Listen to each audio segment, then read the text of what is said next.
Nicole, it's great to have you back on the podcast. Thanks for coming Yeah, on. of course. Excited to be here. I always love chatting with you. We try to do this monthly and always come up with awesome topics. And you brought this topic to me, which is any company's going to be dealing with this. It's the employees are wanting flexibility. And I think the last 4 or 5 years, as we entered the pandemic, a lot of organizations had to go flexible and Yeah. remote work. And now I think employees really want it, and they're seeking out employers who offer that level of flexibility. Now, on the flip side of this is, as a manager and leader, how do you hold your people accountable? There's a balance between the two. So I know this has come up for you before in your HR work. Maybe give us an example of where a situation like this maybe come up. Yeah, it does. It comes up quite a bit. And like you said, employees are expecting flexibility, right? That's what they're wanting in this new kind of world that we're working in. And so how do we provide that while also being able to hold people accountable to the business needs as well? Just to give like a generic broad example would be that has come up in the past is, let's say you have an exempt employee. So they are salaried, exempt, and the employee notifies their manager, their supervisor, and says, "Hey, I have to leave at 2 o'clock today to take care of some personal matters, or I just have to leave at 2 today." And the manager says, "Okay, great. Thanks for letting me know. Have a great day." And then the employee goes about their business, and the manager later sees on social media, let's say, that during that time they were doing photography, for example. So they have a hobby that's Side photography. hustle. They have a side hustle, right? That's photography, and they went to go do some photography for a friend or a client or a family member during that time in the afternoon, and the manager later finds out about it and sees it on social media and gets upset and is reaching out to me as the HR consultant or support person on, what do I do about this? How do I address this? I feel this is like an issue here. How do I address this? So I would say it's a pretty common example that comes up. And my kind of role in this process as the HR service provider is to ask a lot of questions to try to get to the heart of what's going on here. What is it about this scenario that's upsetting you, right? Because as an exempt employee, many of us know that you have flexibility, right? It's not about Yeah. the hours that you're working in a given day. It's that you're getting the work done, right? The job that gets done. And then you do have a little bit more flexibility in your role when you have a doctor's appointment or other things going on that you want to do. In the process of just asking really good questions to the manager of, can you tell me more about this situation? What I found was the manager did know that they did photography. That was a hobby of theirs. So they were upfront about that. It's not a conflict with what the organization does. They're not a photography firm where it's competing Yeah. in terms of from a business perspective. They notified their manager that they were going to be leaving early, so they followed the policy there. No rules were broken in the process of them doing that. And when asking questions, what later comes out is, I'm just upset because this person has not been performing and meeting expectations for a while. And I'm like, oh, okay, tell Let's me. peel that onion Yeah, back. let's peel that onion. That's a different story, right? Let's tell me more about that. How long has this been going on? Have you had conversations with the person about performance issues in the past? And all that, it really shifted the conversation to, okay, flexibility is not the problem here, right? It's not that the person did this necessarily, or that we wouldn't allow any other employee the flexibility to pursue their own passions and things like that. But it was the performance issue of, you're leaving early, but you're having these performance issues and things aren't getting done. And then the conversation really shifted to, how do we address that performance concern? How do we break down what these issues are? Have a conversation with the employee about, here's what we expect, or here's what we need from you moving forward to address these gaps, so that part isn't as much of an issue anymore. So that's just to lay the groundwork there. That's an example that comes up a lot that really is like, how do we hold people accountable, but also give the flexibility that people are wanting? Because the gig economy has just blown up. I think there's a lot of employees these days that have side hustles, right, for Yeah. lack of a better term, that are hobbies or things that they really enjoy or that are important to them, because we're all people, right? We have interests outside of work, and also a way to make extra income, which is Yeah. really important to people as well as things get more expensive. And so that is a challenge that comes up pretty frequently. So that example with the exempt employee, a little bit messier because there's a lot of Yeah. gray in the flexibility versus an hourly employee, a little bit Yeah. clearer. Maybe to just talk us through that. Yeah, so I mean, if it was an hourly non-exempt employee, that would be a little bit different, right? And there's a couple different ways this same type of scenario could go.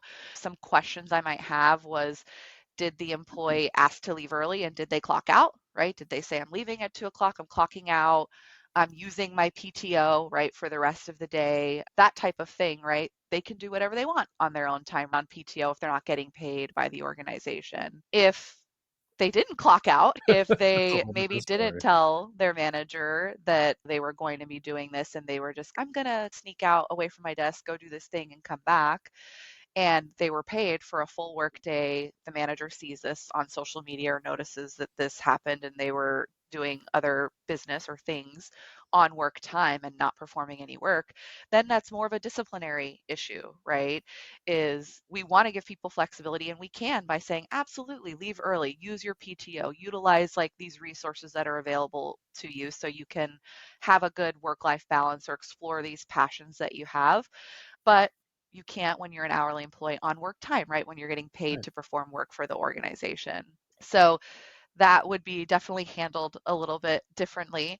And if there were performance concerns in that example too, you would want to address that separately from the actual like time off issue or concern there as Yeah. well.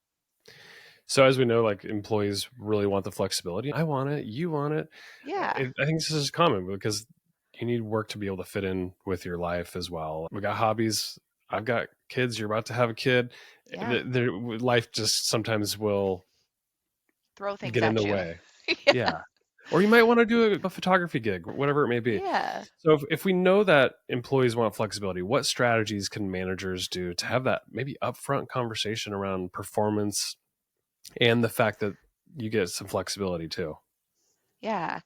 I think that what happens a lot of times, and what happened in the first exempt example that I shared, is that leaders don't hold the performance piece accountable from the very beginning, right? Because if you are holding people accountable, if you're having ongoing regular conversations about their performance, how they're doing, what the expectations are, a lot of times you're not going to run into this issue, or if and when it comes up, it's not going to be this huge shock or upset moment of, I can't believe this person would do this or that this would happen. So I think it really boils down to setting those expectations up front. And what I like to do with my new employees when I have a new employee and they're exempt as well, right, is have that conversation of, I want you to have a good work life balance. We value flexibility here. We are very flexible. We want you to do your passions and pick up your kid from school or do whatever it is that you need to do. And I have no issues with that as long as work is getting done, right? As long as at the end of the day, the tasks that you have are being done and they're being done well. And if they're not, we're going to have that conversation earlier in our one on ones, right? To say, hey, you missed this deadline, or I noticed a lot of errors on this particular project. Can you tell me a little bit more about what's going on? How can I support you? Those types of conversations so that we don't come to an issue like that later on. Yeah. And also, when someone leaves early, they're usually going to talk to you about it as a manager or leader and say, "Hey, I've got to leave early." And if there are performance issues or deadlines or a critical meeting happening that afternoon, you do have the power to say no, to say, Okay. "Hey, I that's not going to work for X, Y, and Z reason, right? We've got this meeting, we've got this critical deadline that we really need to finish. I wish that I could, but today is just not the day." And have that just open and direct conversation to try to work things out, right? If it is a last minute thing that they bring up that same day, like in the example that I shared, just really being open and Hmm. communicative. And I always say to put yourself in the employee's shoes, right? Like you said, we each have lives and we have passions that we want to pursue and we have kids and other things going on. And so putting yourself in that person's shoes and just thinking about, what would I expect as an employer, hope I would get in terms of flexibility and support from my manager, and that they would be open and honest with me, right? If I had performance issues or if there was some deadline that I totally forgot about that really needs to get done, or come up with creative solutions on how we can get it done if you do have this urgent need to be gone for the rest of the day. I like what you said about being open and probably like some sort of regular pattern of being open and just talking about performance and the flexibility. I think the worst thing a manager could do is just let it fester for so long if there were issues, and then it's Yeah. hard to address those things later on if you haven't had an open dialogue, isn't it? Right. Absolutely. And then the employee's blindsided too. They're like, Right. what? I thought I was doing good. What do you mean? I had errors in this report. And to be fair, it's hard. It's hard to have those conversations, right? No one likes to point out like all the errors that you made, right? Or all of these things, but there's a way to do it with kindness, right? And Yeah. compassion of, hey, thanks for sending me the report. Appreciate your work on this. There's just a few things on here that I wanted to go over with you that I noticed might be some errors we want to correct. Let's talk about it. And talk about it in a way that's non-threatening. That's, I want to help you succeed. I want to get a good quality project or report for our clients, and just really having that conversation. People really do appreciate that and welcome that. What happens when it starts to become wider than just the manager employee relationship? I mean, you gave the example of like social media. So like that person was Yeah. out doing photography, and then they're blasting all over social media, and it was very clear that, oh, this person left work 3 hours early. Meanwhile, you got colleagues who are just killing it at Yeah. work and maybe drowning in the volume of work. When it starts to affect the culture, what do you need to do as a manager to curb that? Yeah. And I think in an example that I gave, that's very possible. It's likely that the manager heard about it probably from someone else, another employee that Yeah. saw it on social media and maybe is feeling some type of way about like, how can they do this? And I'm sitting here working my butt off. So that can become an issue, right? And it's hard because we can't control very much what someone is posting, right, or putting on social media if it's their own kind of personal pursuits and passions. And so I think in those scenarios, then it shifts the conversation to talking to the other employees that are upset about that, on what is it about that upsets them? Is it Mm, because they feel like they don't have a good work-life balance or that they're not given enough flexibility? What is the pain point here that's affecting the culture or morale, so that we can address that issue for that person? And if it's, I don't get to leave Friday to do something, then I, as their manager, would want to say, tell me why you feel like you don't have the ability to leave Friday early if you needed to address a personal passion or issue, because I want that for you. I want you to utilize your PTO if they're an hourly employee or if they're an exempt employee. I want you to feel like you have the flexibility to do that so long as you're getting your work done. Let's talk about that. And then, of course, you always have the instance too of the employee being like, they're not working very well. They're not a very good worker. They're not performing well. And we can't really talk about other people's performance with you as the manager, right? But I can say, if you have issues about their performance, thank you for letting me know. We'll want to address that separately, right, from this issue. Thanks for letting me know there's these issues going on, because we want to address that and we will. Thank you for bringing that up.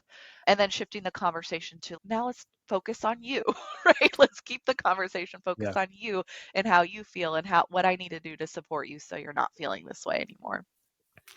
So well said, Nicole. Your wealth of knowledge, and I know you have had many scenarios with clients, and I know flexibility is just it's a top need of employees. We run a Yeah. what people want from work survey every single year, and flexibility always is like number 2 or number 3 ranked out of a list of like 20 different options. Yeah. So we know that flexibility is important to people. Like I said earlier, they're choosing employers based on that level of Yeah. flexibility. So I like your advice. Get ahead of these conversations, have ongoing regular conversations around flexibility and performance. And I think that's Yeah. a healthy manager employee relationship. Anything else you want to share Absolutely. just in closing this topic? No, I think we covered a lot and kind of talked about some different options, but just be supportive, be open and honest and direct, and these conversations won't seem as muddy when we do. Yeah. My guest today has been Nicole Blevins. Nicole, thank you so much for coming on the podcast. Of course. See you soon.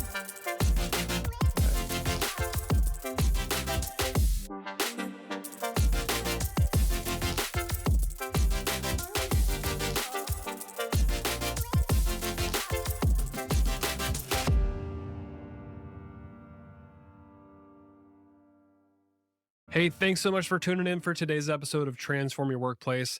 The content on this show is strictly for general information and educational purposes only, so that you can go transform your workplace in a positive way.